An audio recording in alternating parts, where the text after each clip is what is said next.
Hello दोस्तों, स्वागत है आपका हमारे यूट्यूब चैनल में। आज हम लोग देखेंगे 2023 के हिंदी कोर के फाइनल एग्जाम के क्वेश्चन पेपर का। तो ठीक है, तो इस क्वेश्चन पेपर का मैं सारे ऑब्जेक्टिव इसमें ऑब्जेक्टिव और सब्जेक्टिव दोनों क्वेश्चन पे हम लोग बात करेंगे। आप लोग इसके आंसर्स को देख के मिला लीजिएगा कि आप लोग का कितना इसमें सही होता है। ठीक है, तो चलिए शुरू करते हैं पहले सवाल की ओर। सबसे पहले देखिए क्या है। पहला है तो सबसे पहली बात तो यहाँ पर क्या लिख दिया है कि यहाँ पर देखिए कि क्वेश्चन नंबर 1 से लेकर 4 तक को जो क्वेश्चन है वो इसी पैसेज से बेसिस पर रहेंगे। ये जो कविता व पैसेज भाग है इसी पैसेज से बेसिस पर क्वेश्चन नंबर 1 से लेकर 4 तक रहेंगे। तो मैं क्वेश्चंस को करवा देता हूँ। तो चलिए, पहले क्वेश्चन क्या है कि जीवन की तुलना किससे की गई है। तो जीवन की तुलना किससे की है, तो जीवन की तुलना निर्झर से की गई है। ठीक है। दूसरा देखिए, सुख दुख के दोनों तीरों पर कौन चल रहा है। सुख दुख के दोनों तीरों पर चल रहा है क्या, जीवन चल रहा है, यानी कि ऑप्शन नंबर 3 हो जाएगा इसका सही आंसर। क्वेश्चन नंबर तीसरा देखते हैं। देखिए क्वेश्चन तीसरा का क्या कहता है, प्रस्तुत पंक्तियों के अनुसार अपनी मस्ती में कौन गाता है। तो अपनी मस्ती में कौन गाता है, तो वो गाता है कौन, निर्झर गाता है। ठीक है। चौथा क्वेश्चन देखते हैं, गिरी का अर्थ है। तो गिरी का अर्थ होता है क्या, तो गिरी का अर्थ होता है धरती होता है, यानी कि इसका ऑप्शन नंबर 2 हो जाएगा आपका सही आंसर। बढ़ते हैं 5वें नंबर में। देखिए सबसे यहाँ पर एक और पैसेज आ जाता है। यहाँ 5 से लेकर 8 तक, क्वेश्चन नंबर 5 से लेकर 8 तक जो क्वेश्चन होगा वो इस पैसेज से बेसिस पर हुए होंगे। ठीक है। तो चलिए देखिए 5वां क्वेश्चन देखते हैं। आप लोग इसको पैसेज को ध्यान से पढ़ लीजिएगा। 5वां क्वेश्चन देखिए। 5वां क्वेश्चन क्या है, देख रहे हैं। 5वां है कि किसकी बौद्धिक व्याख्या संभव नहीं है। तो किसकी बौद्धिक व्यवस्था व्याख्या संभव नहीं है, तो वह है ऑप्शन नंबर 1 प्रकृति माता की। दूसरा देखते हैं, किसके साथ चलने से हमारा विकास होता है। तो हमारे विकास होने के लिए प्रकृति के साथ चलने से हमारा विकास होता है। ठीक है। फिर आते हैं 7वां नंबर पे। 7वां नंबर है कि मनुष्य किसका दोहन कर रहा है। तो मनुष्य दोहन कर रहा है किसका, प्रकृति का दोहन कर रहा है। ठीक है। 8वां देखिए। 8वां क्या है, वर्तमान समय में मनुष्य प्रकृति के साथ कैसा आचरण कर रहा है। तो क्योंकि मनुष्य वर्तमान समय में प्रकृति के साथ बहुत बुरा व्यवहार कर रहा है कि पेड़ काटे जा रहे हैं, जल को गंदा किया जा रहा है, इस तरह से बहुत सारे एक्टिविटीज हो रहे हैं जो मनुष्य कर रहे हैं, यानी कि प्रकृति के विरुद्ध हो रहा है। ऑप्शन नंबर 1 हो जाएगा सही आंसर। तो यहाँ तक जो क्वेश्चन नंबर 8 तक था पैसेज से बेसिस पर सवाल था। फिर आगे बढ़ते हैं। देखिए यहाँ पे 9 नंबर से हो गया, यहाँ से ग्रुप बी आ गया। ग्रुप बी में क्वेश्चन 9 नंबर से देखो अभिव्यक्ति और माध्यम से बेसिस पर सवाल है। ठीक है। तो 9वां नंबर देखते हैं, पत्राचार किसकी अभिव्यक्ति का सरल तरीका है। तो इसमें संकेत भी हो जाएगा और व्यसनों भी हो जाएगा, विचारों हो जाएगा, यानी कि इनमें से सभी ऑप्शन आपका सही आंसर है। ठीक है। फिर देखते हैं 10वां नंबर। 10वां सवाल है कि औपचारिक पत्र में सर्वप्रथम क्या लिखा जाता है। औपचारिक पत्र में सबसे पहले क्या लिखा जाता है, तो पत्र भेजने वाले का पता लिखा जाता है, यानी कि ऑप्शन नंबर 1 हो जाएगा इसका सही आंसर। 11 देखते हैं, मुद्रित माध्यमों की सबसे बड़ी विशेषता है।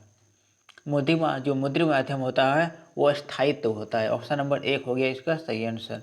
12 की ओर बढ़ते हैं, जनसंख्या का प्रमुख उद्देश्य क्या है। जनसंचार ये लिखा हुआ है क्या, जनसंचार लिखा होता है। जनसंचार का प्रमुख उद्देश्य क्या होता है, तो जिज्ञासाओं का समाधान भी होता है, सूचनाओं को परस्पर बांटना, ये बात भी सही है, विचारों की अभिव्यक्ति, ये बात भी सही है, यानी कि इनमें से सभी ऑप्शन इसका क्या हो जाएगा, सही हो जाएगा। फिर आते हैं 13 नंबर, रिमाइंडर को हिंदी में क्या कहते हैं। तो रिमाइंडर को हिंदी को में कहते हैं स्मृति पत्र, यानी कि ऑप्शन नंबर 1 हो जाएगा इसका सही आंसर। ठीक है। आते हैं 14वें नंबर में। 14वां सवाल क्या है कि संचार शब्द की उत्पत्ति चर शब्द से हुई है। तो चर का क्या अर्थ होता है, तो चर का अर्थ होता है चलना। क्या होता है, ऑप्शन नंबर 4 हो जाएगा इसका सही आंसर। 15 देखते हैं, फीचर लेखन में कितने आयाम होते हैं। तो फीचर लेखन में कितने आयाम होते हैं, तो 3 आयाम होते हैं। ऑप्शन नंबर 2 हो गया इसका सही आंसर। फिर बढ़ते हैं 16वें नंबर में। ठीक है। 16 नंबर देखिए कि प्रार्थना पत्र में आपका विश्वासी लिखने के बाद किसका हस्ताक्षर होता है। तो प्रेषक का हस्ताक्षर होता है, यानी कि जो भेजने वाला रहता है उसका हस्ताक्षर होता है। 17वां देख रहे हैं। 17 देखते हैं, संपादक को उसके विविध कार्यों में कौन सहायता करता है। तो संपादक को उसके विविध कार्यों में सहायता करने वाले कौन होते हैं, संयुक्त संपादक होते हैं। संयुक्त संपादक हो गया इसका सही आंसर। ठीक है। 18 देखते हैं, वर्तमान पत्रकारिता का स्वरूप कैसा है। वर्तमान समय में पत्रकारिता काफ़ी फेमस हो गया और ये अंतर्राष्ट्रीय लेवल का हो गया, यानी कि ऑप्शन नंबर 1 हो गया इसका सही आंसर। ठीक है। 18 तो हो गया। अब जाते हैं 19 की ओर। और यहाँ पर लिखा हुआ है 19 से लेकर 21 तक का जो क्वेश्चन होंगे वो इसी कविता से बेसिस पर होंगे। पाठ्य पुस्तक का कविता है और इसी कविता से बेसिस पर 19 से लेकर 22 तक के सवाल होंगे। ठीक है, तो देखिए 19 का सवाल क्या है कि उपयुक्त काव्यांश में किसके सौंदर्य का वर्णन किया गया है। तो इसमें किसका सौंदर्य का वर्णन किया है, तो सायकालीन प्रकृति का वर्णन किया गया। ऑप्शन नंबर 1 इसका सही आंसर हो गया। ठीक है, 20वां नंबर देखते हैं। 20 क्या है, इस पंक्तियों में कवि ने किस पक्षी का चित्रण किया। तो किस पक्षी का चित्रण किया, तो बगुला का चित्रण किया है। ठीक है, शाम के समय एक साथ बगुला आकाश में उड़ते हैं। ठीक है, 21 पर आ जाते हैं कि होले होले में कौन सा अलंकार है। देखिए होले होले हुआ 2 बार आया, तो होले होले में रिपीट हुआ है, यानी कि पुनरुक्ति प्रकाश अलंकार हुआ है। ऑप्शन नंबर 3 हो गया इसका सही आंसर। ठीक है, 22 देखिए, नभ में छाए बादलों की रंगत कैसी होती है। तो नभ में छाए बादलों की रंगत, बादल का रंग कैसा होता है, तो वो होता है श्वेत होता है, सफ़ेद होता है। ठीक है, फिर आते हैं नेक्स्ट 23 देखते हैं, भाषा को घुमाने फिराने से बात कैसी हो जाती है। तो भाषा को घुमाने फिराने से बात पेचीदा हो जाती है। ऑप्शन नंबर 1 हो गया इसका सही आंसर। ठीक है, फिर नेक्स्ट आते हैं 24वें नंबर पे। 24 क्या है कि कमरे में बंद अपाहिज कविता में कौन किसका साक्षात्कार ले रहा है। तो कमरे में बंद अपाहिज क्या में पत्रकार जो होता है विकलांग का साक्षात्कार ले रहा होता है, यानी कि ऑप्शन नंबर हो गया 3 इसका सही आंसर। ठीक है, नेक्स्ट बढ़ते 25वें पे। सहर्ष स्वीकारा है कि शाब्दिक अर्थ है। तो क्या होता है, सहर्ष बना खुशी के साथ स्वीकारा, यानी कि ऑप्शन नंबर 2 हो गया इसका सही आंसर। ठीक है, 26वें की ओर बढ़ते हैं। कवि कविता की तुलना किससे कर रहा है। कवि कविता की तुलना किससे कर रहा है, तो वो चिड़िया से कर रहा है। जो चिड़िया यहाँ पे बगुला का बात कर रहा है, तो बगुला तो चिड़िया है, तो उसी से का तुलना कर रहा है। ठीक है, 27 देखते, पतंग उड़ाने वाले बच्चे दिशाओं को किसके समान बजाते हैं।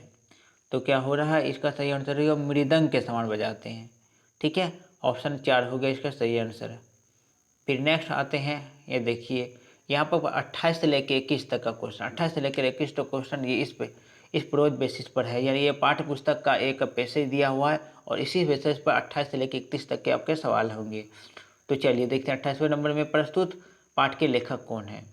तो प्रस्तुत पाठ के लेखक कौन है, ऑप्शन नंबर 4 रजिया सज्जाद जहीर है। ठीक है, 29 पर आते हैं। प्रस्तुत पाठ में किस देश के विभाजन से उपजे दर्द को अंकित किया गया है। तो ये बता रहा है कि भारत और पाकिस्तान का जब विभाजन हुआ था तो बहुत ज़्यादा दर्द लोगों के दिलों में उत्पन्न हुआ था, यानी ऑप्शन नंबर 2 हो गया इसका सही आंसर। ठीक है, फिर 30वां देखते हैं कि सफिया को झिरझिरी सी क्यों आई। तो सफिया को झिरझिरी से इसलिए आई कि पकड़े जाने के डर से हुआ, क्योंकि सफिया नमक ले जाने वाली थी, पाकिस्तान से भारत नमक ले जाने वाली थी। तो जब उसे समझ आता है कि अगर हम नमक लेके जाएंगे तो पकड़े जा सकते हैं, तो इसलिए उसे झिरझिरी सा फील हुआ, यानी कि ऑप्शन नंबर 1 हो गया इसका सही आंसर। ठीक है, 31वां नंबर पर आते हैं कि मोहब्बत का तोहफा क्या था। तो मोहब्बत का तोहफा था क्या, वो था नमक था। ठीक है, फिर बढ़ते हैं 32 में, भक्तिन किसकी बेटी थी। तो भक्तिन किसकी बेटी थी, तो गोपालक की बेटी थी, यानी कि ऑप्शन नंबर 2, 32 का क्या हो, ऑप्शन नंबर 2 हो गया सही आंसर। 33 पर आ जाते हैं, बाजार किसका जादू है। तो बाजार जादू होता है रूप का जादू है। ठीक है, फिर बढ़ते हैं अगले सवाल की ओर। 34 पर आ जाते हैं, चांद सी पहलवान के गुरु का नाम क्या था। तो चांद सी पहलवान के गुरु कौन थे, तो वो थे बादल सिंह।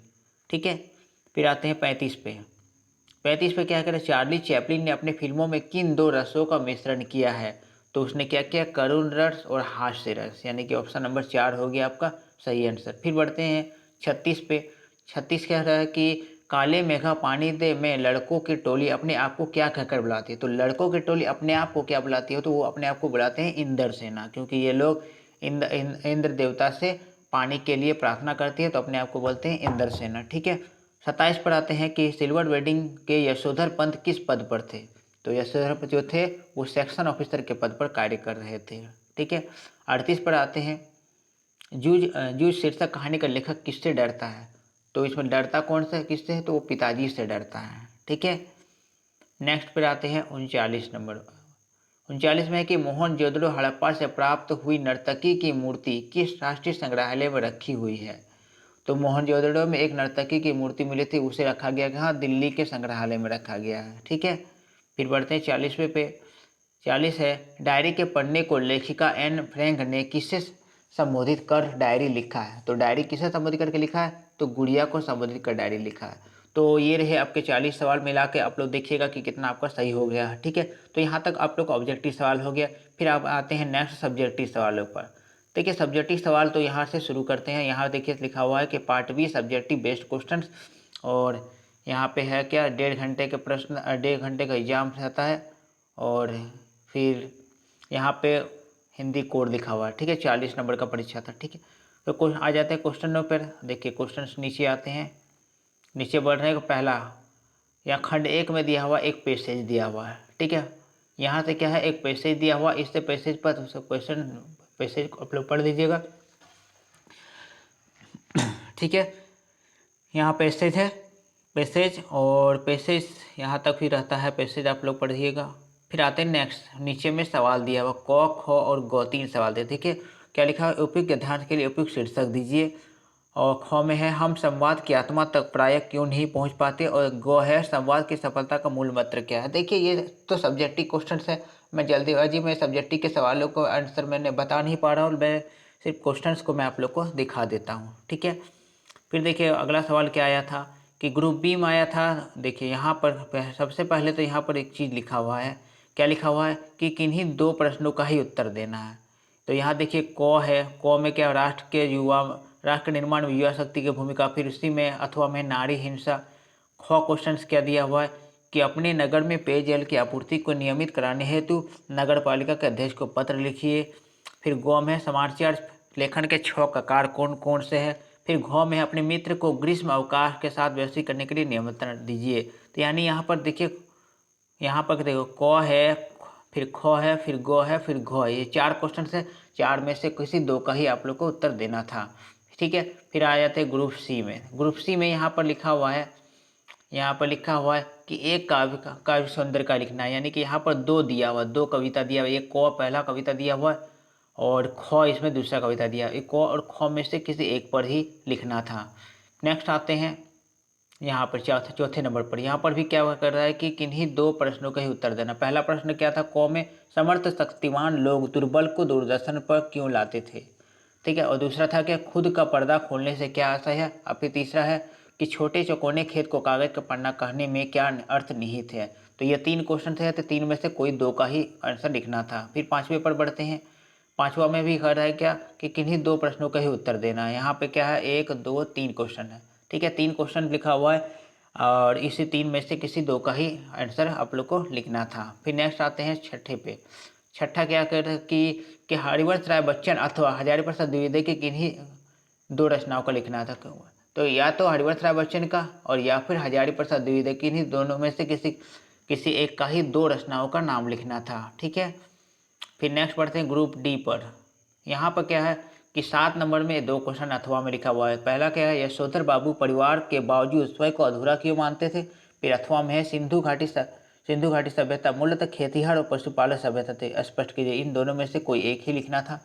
फिर 8वें पर आते हैं। 8वां है कि एन के परिवार को अज्ञातवास में जाने के लिए क्यों मजबूर होना पड़ा। इसी में अथवा में दिया हुआ कि जूझ शीर्षक कहानी के आधार पर बताएं कि प्रारंभ में लेखक किस तरह कविताएं लिखा करता था। तो ये रहे दोस्तों आप लोग के सारे सवाल, ऑब्जेक्टिव और सब्जेक्टिव के क्वेश्चंस मैंने आप लोग को दिखा दिया। मिलते हैं नेक्स्ट वीडियो में।